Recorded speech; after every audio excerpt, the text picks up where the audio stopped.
Hello दोस्तों, आज मैं आपको जो कहानी सुनाने जा रही हूँ, ये कहानी है सोने के जादुई लहंगे की। तो चलिए दोस्तों, देखते हैं आज की ये कहानी। सोनम को पृथ्वी लोक पर घूमना बहुत अच्छा लगता था, इसीलिए वो हर वीकेंड पर पृथ्वी लोक पर घूमने जाती थी। एक दिन सोनम की मुलाकात संजय नाम के एक लड़के से होती है। संजय बहुत ही काला लड़का था, लेकिन वो दिल से बहुत ही अच्छा था। इसी तरह सोनम और संजय रोज मिलने लगे थे और धीरे धीरे उन दोनों में प्यार हो जाता है। बहुत जल्द वो दोनों शादी कर लेते हैं। सोनम शादी करके अपने परिलोक वापस चली जाती है। अरे सोनम, तुमने एक इंसान से शादी की है, अब तुम्हें परिलोक में रहने का कोई हक नहीं। तुम यहाँ से जा सकती हो। नहीं नहीं, ये मेरा घर है, मुझे यहाँ से कोई नहीं निकाल सकता। अरे, तुमने एक इंसान से शादी करके हम परियों की नाक कटवाई है। तुम्हारी हिम्मत कैसे हुई यहाँ वापस आने की? जल्दी से यहाँ से चली जाओ, वरना हम तुम्हारी सारी शक्तियाँ छीन लेंगे। सोनम को परिलोक की सारी परियां मिलकर परिलोक से बाहर निकाल देती हैं। सोनम अपने पति के साथ पृथ्वी लोक पर रहने लगी थी। थोड़े समय बाद सोनम को एक बहुत ही प्यारी सी बेटी होती है, जिसका नाम वो अंजलि रखती है। लेकिन अंजलि अपने पिता की तरह बेहद काली थी। एक दिन संजय की तबीयत अचानक से खराब हो जाती है, जिसकी वजह से उसकी मृत्यु हो जाती है। सोनम परी अब अपनी बेटी के साथ पृथ्वी लोक पर अकेली रह जाती है। अब उसके पास ठीक से खाने के लिए 2 वक्त की रोटी तक नहीं थी। मैं अपनी बेटी के लिए कुछ भी नहीं कर पा रही हूँ, उसे ठीक से खाना भी नहीं दे पा रही हूँ। मुझे अपने परिलोक वापस जाना चाहिए। सोनम अपनी बेटी को लेकर वापस अपने परिलोक जाती है। सोनम परी सीधा रानी परी के पास जाती है। रानी परी, मेरा इस दुनिया में अब कोई भी नहीं रहा। पृथ्वी लोक पर मैं अपनी बेटी को 2 वक्त का खाना भी नहीं खिला पा रही हूँ। आप प्लीज मुझे परिलोक में रहने की इजाजत दीजिए। ठीक है सोनम परी, मैं तुम्हें यहाँ रहने की इजाजत देती हूँ, लेकिन तुमने एक इंसान से शादी की है, इसीलिए तुम कभी भी परियों के किसी कार्यक्रम में शामिल नहीं होगी। ठीक है रानी परी, मैं आपकी सारी बात मानने के लिए तैयार हूँ। बस यहाँ मेरी बेटी की परवरिश ठीक से हो जाए और मुझे कुछ नहीं चाहिए। उसके बाद से सोनम अपनी बेटी के साथ परिलोक में रहने लगती है। परिलोक में बहुत ही सुंदर सुंदर परियां थी। सभी परियां सोनम की बेटी अंजलि का हमेशा मजाक उड़ाती रहती थी। ऐसे ही काफी दिन बीत जाते हैं। अब अंजलि शादी लायक हो चुकी थी। सोनम को उसकी शादी की चिंता सताने लगी थी। परिलोक में हर कोई अंजलि को देखकर चला जाता था और पीछे से उसका बहुत मजाक बनाता था। ये सब सोनम को बिल्कुल अच्छा नहीं लगता था। एक दिन महल में रानी परी ने सभी परियों के लिए एक स्वयंवर आयोजित किया था। सभी सुंदर सुंदर परियां उसमें शामिल होती हैं। जब ये बात सोनम परी को पता चलती है, तो वो भी अपनी बेटी अंजलि को लेकर उस स्वयंवर में पहुंच जाती है। अंजलि और सोनम को देखकर वहाँ सभी परियां बहुत गुस्सा हो जाती हैं। सोनम, यहाँ से चुपचाप चली जाओ। तुम यहाँ हमारा स्वयंवर खराब करने आई हो ना? नहीं नहीं बहन, ऐसा मत बोलो। देखो बहन, मेरी बेटी भी शादी के लायक हो गई है, इसीलिए मैं इसे लेकर आई हूँ।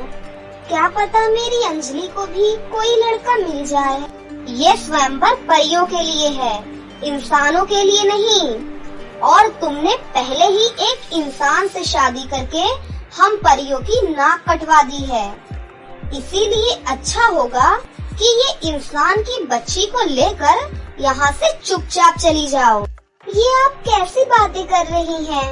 मैं एक परी हूँ, मेरे अंदर एक परी वाले सारे गुण हैं।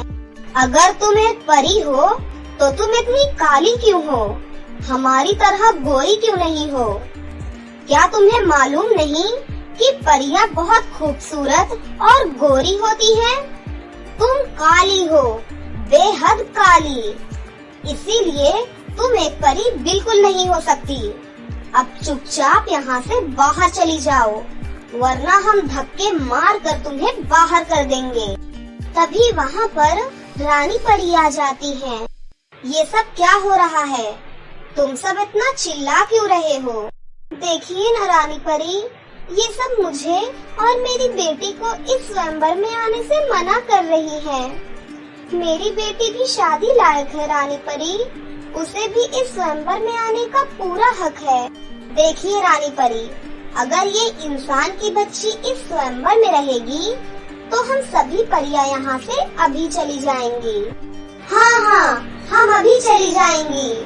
सोनम परी, मैंने तुमसे पहले ही कहा था कि तुम परियों के किसी भी कार्यक्रम में अब भाग नहीं ले सकती।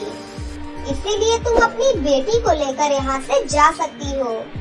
यदि तुम यहाँ से अभी के अभी नहीं गई तो तुम दोनों को धक्के मारकर परी लोक से बाहर निकाल दिया जाएगा। सोनम परी अपनी बेटी को लेकर रोते हुए वहाँ से चली जाती है। एक दिन अंजलि परी पृथ्वी लोक पर घूमने जाती है।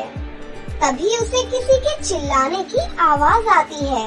बचाओ, बचाओ मुझे, मेरी मदद करो, रक्षा करो मेरी। अरे, लगता है कोई मुसीबत में है, मुझे उसकी मदद करनी चाहिए। अंजलि परी उस आवाज को सुनते हुए एक गुफा में चली जाती है। वो देखती है कि एक चुड़ैल ने रानी परी को बंदी बना रखा है। अरे, ये तो रानी परी है, मुझे इनकी रक्षा करनी चाहिए। आज मुझे बरसों के बाद तू मिली है। तूने मुझे परीलोक से बेइज्जती करके बाहर निकाल दिया था।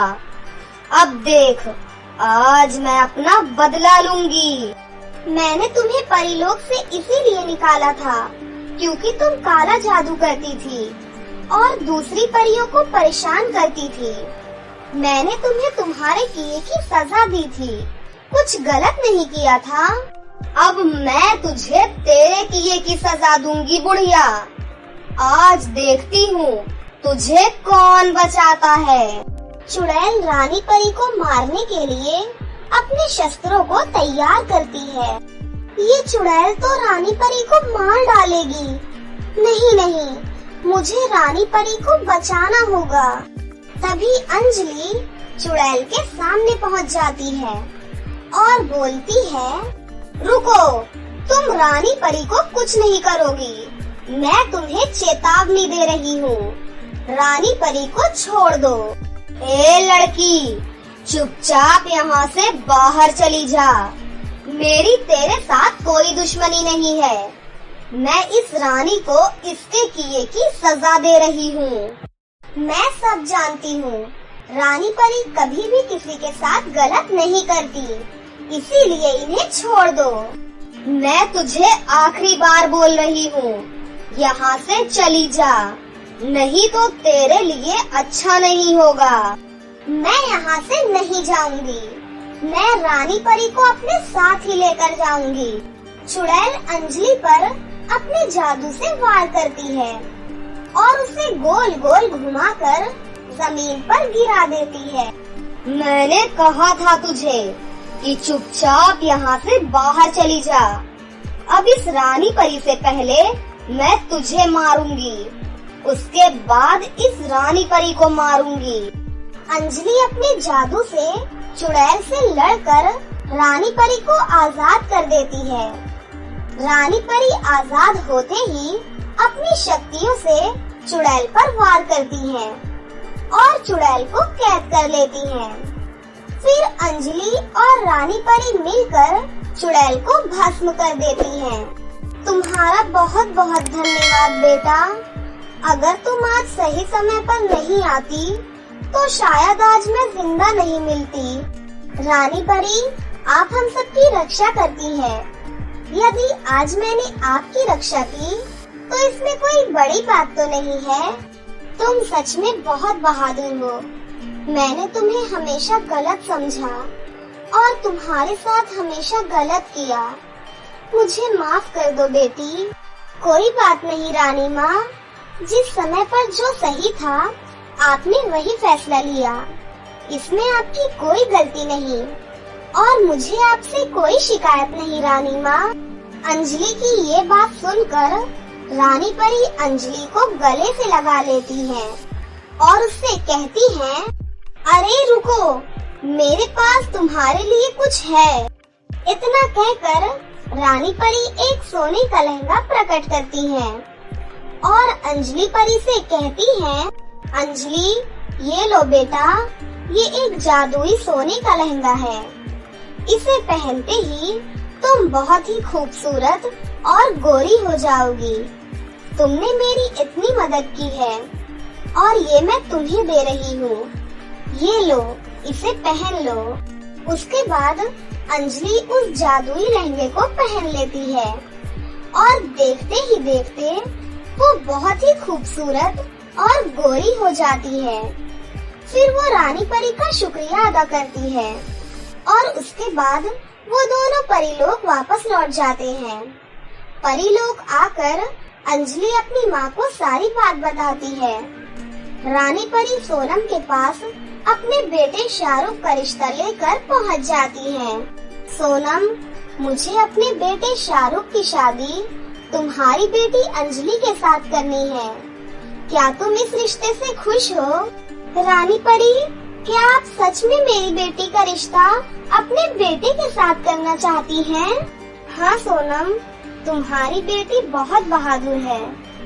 आज अगर मैं जिंदा हूँ तो सिर्फ तुम्हारी बेटी की वजह से। तुमने अपनी बेटी को बहुत अच्छे संस्कार दिए हैं। रानी परी की ये बात सुनकर सोनम बहुत खुश हो जाती है। फिर कुछ दिनों बाद अंजलि और शाहरुख की शादी बहुत ही धूमधाम से होती है। उसके बाद अंजलि अपनी नई जिंदगी की शुरुआत बहुत खुशी खुशी करती है। तो दोस्तों, कैसी लगी आपको हमारी ये कहानी? अगर आपको हमारी कहानी अच्छी लगी हो तो इसे जरूर लाइक करें। साथ ही हमारे चैनल को सब्सक्राइब भी कर लें और बेल आइकन को दबाना ना भूलें। मिलते हैं अगली वीडियो में। धन्यवाद।